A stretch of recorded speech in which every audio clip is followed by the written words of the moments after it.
Good morning. Welcome to In Cloud We Trust. I'm technology correspondent Lisa Martin. Today we're talking about GDPR. The path to compliance continues. Please welcome my two guests. Elizabeth Schwain is here, the Senior Manager, Global Privacy and Compliance at Druva. Elizabeth, it's great to have you on the program. I'm really excited to be here. And our long distinguished alumni, W. Curtis Preston, Druva's Chief Technical Evangelist, is back as well. Curtis, great to see you. Good morning. Glad to be here. All right, guys, so we're going to be talking about three things as we always do in the next 15 to 20 minutes. The first thing is we're going to look at GDPR, its first 3 years. Then we're going to look at what's changed. Elizabeth's going to walk us through that. Then, as we always do, we're going to leave you with recommendations from our experts on what you can do based on where your company is now. So, Elizabeth, let's go ahead and start with you. Something that we've seen, the first 18 months were kind of quiet on the fines front, but we've now seen a total of $346 million in fines. That's gone up January 2020 to January 2021. There's been an increase of 40% of fines. Talk to us about what the fines signify with respect to where GDPR is as it's entering its third, fourth year. Absolutely. I think when GDPR first passed, companies were trying to really understand how the data protection authorities were going to interpret the law. There was a lot of room left for interpretation. So now that we're beginning to see these fines, we can really see where data protection authorities are focusing their energy and seeing as the biggest issues that companies are having.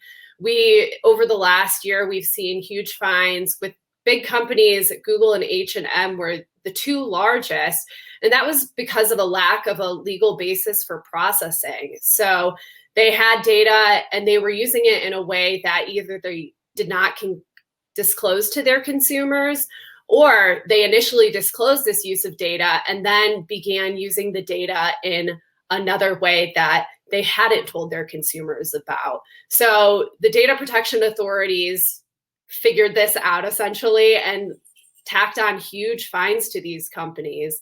Additionally, we're seeing security being a huge issue. There was a ton of hacks in the news over the last couple of years, but in the last year specifically, we saw British Airways and Marriott with big GDPR related fines because they weren't doing kind of basic security protections to protect the data that they had in their systems on their consumers.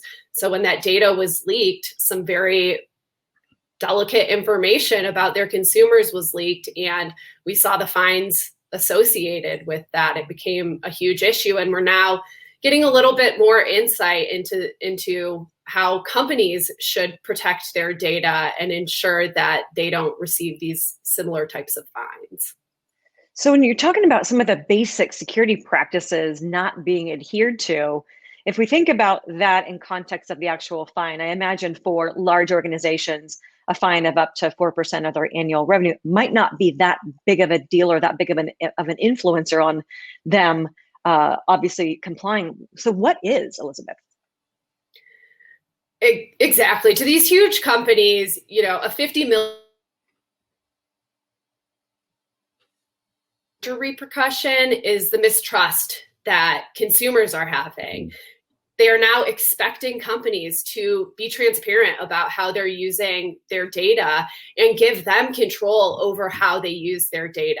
If they don't want a company to be mining their data in a certain way or be using it in a certain way, consumers are now expecting to be able to have that control. And I think that was the bigger implication down the road, and you're seeing companies come out with a level of transparency that we hadn't seen in the past. Yeah, that trust that you mentioned, that's absolutely critical. Curtis, what are some of the things that you've seen and observed over the first 3 years of GDPR? Any particular story jump out at you as what not to do? Yeah, I would agree with Elizabeth. There's a lot of companies are doing the right thing, are being transparent, and are doing all of the things that you're supposed to do to protect the privacy of data. And then there's companies like this hospital in Portugal, and they were fined, it was 400,000 euros, which doesn't, by comparison to some of these other fines, doesn't sound that big. But the story was that it was actually pretty big from a percentage standpoint, because the way that the 4% or the 2% works is they can fine up to that, and most of these fines are nowhere near that. By the way, to your earlier comment, I think a 4% fine against, pick your favorite large company would really hurt. But I don't think that any of these fines have been anywhere near that percentage. But this hospital that I was thinking about, basically they were fined for 3 separate violations. And all of them basically boiled down to my summary is, you clearly just didn't care. So this was a hospital, and one of the things that they established was they had no practice for when a new employee comes onto the hospital, what privileges this employee should get, how should their account be created, and just as importantly, how should their account be deleted once they left. And then I think the most shocking thing was that apparently just about anybody had doctor privileges. And by that, I don't mean that they were all doing surgery. I mean that they all had access to medical records, which is just an amazing violation of, what we would call HIPAA over here. But, just this huge violation of the concept of least privilege, right? So this is the idea that you should have the privileges that you need to do your job and absolutely no more, right? A front receptionist, for example, at a hospital does not need to see your medical records. And giving them access to those medical records because it's easier to just give everyone the same access is a complete ignoring of the basic concepts underneath GDPR. So if you look at, they were actually given 3 separate fines. And they were 3 separate fines, but it all came down to this you're not following basic principles of data protection from protecting the big thing in their case was protecting unauthorized access to medical records. Let's hope not everybody was also given surgical privileges. That would be a disaster. We probably would have heard if that happened. Let's move on to our second topic, Elizabeth. Let's kind of break down what has changed in the first 3 years. One of the things that we want to get your opinion and your expertise on is the EU-US Privacy Shield. That's been invalidated. What was that shield? What did it enable? And what does its invalidation mean for organizations?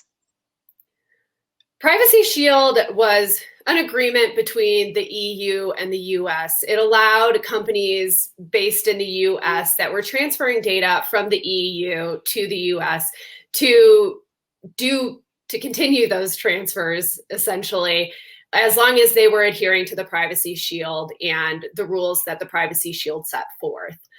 In July of 2020, the EU Data Protection Board determined that the Privacy Shield, the rules that were laid out, were not sufficient to actually protect the data that was being sent to the US. So they decided this was no longer a valid transfer mechanism and left companies in the US that were doing those data transfers scrambling to try to figure out their backup transfer mechanism. So since July of last year, companies have had to move to typically standard contractual clauses or model clauses, which is a set of contractual agreements that they add usually to a data protection agreement. And it lays out all of the rules that the European Data Protection Board has determined will provide sufficient protection for data that's being transferred from the EU to the US.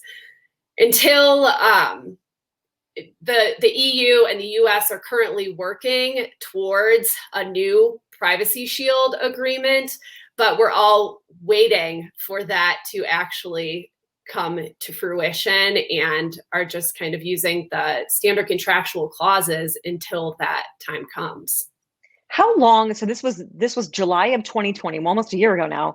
How long were organizations given to figure out how to mitigate this challenge? Was this something that they had to do within a couple of months?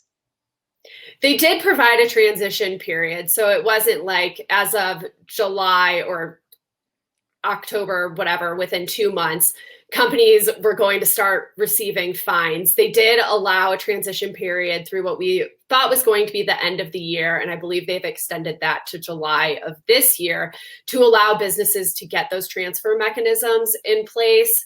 But if they don't have that ready within the next couple of months, we could start to see huge fines because people are still relying on the privacy shield and aren't being kept up to date on what's going on within this changing landscape. Were they potentially going to align this transfer mechanism change with Brexit? And then, of course, we all know what happened in 2020. Was that kind of a plan? Because the political landscape is changing as well. Absolutely. This aligns really well with Brexit. Brexit, the full transition was supposed to happen the end of 2020, and there was supposed to be an adequacy decision by then, which would determine if the UK was seen adequate within the EU's eyes and could continue a data transfer without being impeded. That has also been extended initially through May of this year. We were supposed to see if the UK was determined adequate, and that has been extended through July of this year now, where EU member states have to officially vote if they believe that the UK is providing sufficient protection for data that's transferred outside of the EU. And until that happens, data transfers are able to continue to take place. But once they make that decision, if the UK is seen as not adequate, they're going to be in the exact same position the US was in last year, trying to figure out how they're going to continue those data transfers, which could really, really impact a ton of businesses internationally making those types of data transfers. Let's now take a look, Curtis, with your lead here on CCPA, the California Consumer Privacy Act. Compare and contrast it with GDPR.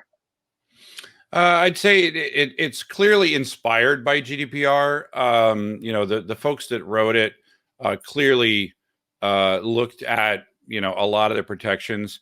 There are actually quite a few differences, but I'll just focus on one, which expands protection.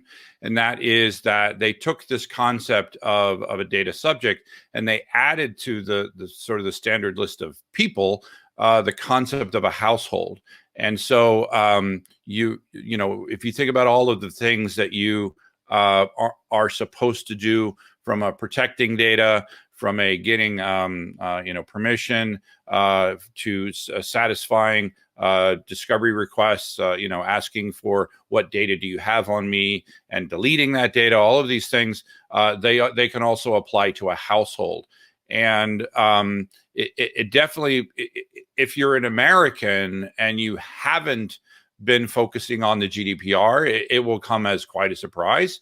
I don't know how you're in this industry and you haven't been focusing on the GDPR, but if you haven't, looking at the differences from what we used to call, darn it, the phrase is coming to my PP. What are we personal? Elizabeth, what's the usual phrase? PII, thank you, that we used to call PII. That the expansion is huge when you compare it to what we used to call PII. But in terms of comparing it to the GDPR, I think the biggest difference would be the concept of a household. Speaking of PII, I'm wondering, Elizabeth, with the pandemic, some of the implications to users and employees, if we think about how many times have we gone in a building and had our temperature checked. What's some of the implications of the pandemic in your perspective to GDPR? It's been huge. Companies really quickly had to figure out how to work in a remote environment without impeding the privacy rights of their employees. So you have to figure out how to protect all of the data on employee laptops and that employees are working with without overstepping those boundaries and, monitoring your employees to a level where you're looking at all of their personal data and mining that data in a way that is going to negatively impact their lives and could get you in trouble with GDPR. It was very impactful, and we're still looking for guidance on how to move forward with the world being a more remote work environment. Yeah, I think we're all still looking for that guidance. All right, guys, let's go into our third and final topic here, and that is leaving our audience with some recommendations from both of your perspectives. Elizabeth, so as some of the things that we've talked about in the last 15 minutes is there's clearly still gaps in implementation. What's your recommendation for organizations that are still working to come into compliance with GDPR as things move forward, as we're still in a pandemic and as the global political landscape changes? Yeah, it's wild. I read a stat that only 47% of companies actually self-report as being compliant with GDPR. So the majority are not. And to those organizations, and even the ones that think they are compliant, I think they need to just kind of continue moving forward. Look at the fines that are being issued and prioritize their own organization's processes in a way that they're checking off these lists. They're putting in place the appropriate level of security. They're ensuring that they're disclosing how data is being used. And they're going through all the articles of GDPR to ensure that they're complying so they don't end up getting hit with these fines down the road. Because it's going to happen at some point or another. You know, ignorance is not bliss in this case, and they need to move forward with a program that is complying with GDPR and other laws that are coming into place. Excellent. And Curtis, talk to us about some of the things that you recommend from a technical perspective. Has anything changed there? Honestly, no. The things that I would recommend you do now are literally the same things I would have said 10 years ago, which are concepts like, I work with backup, right? So I focus a lot on that.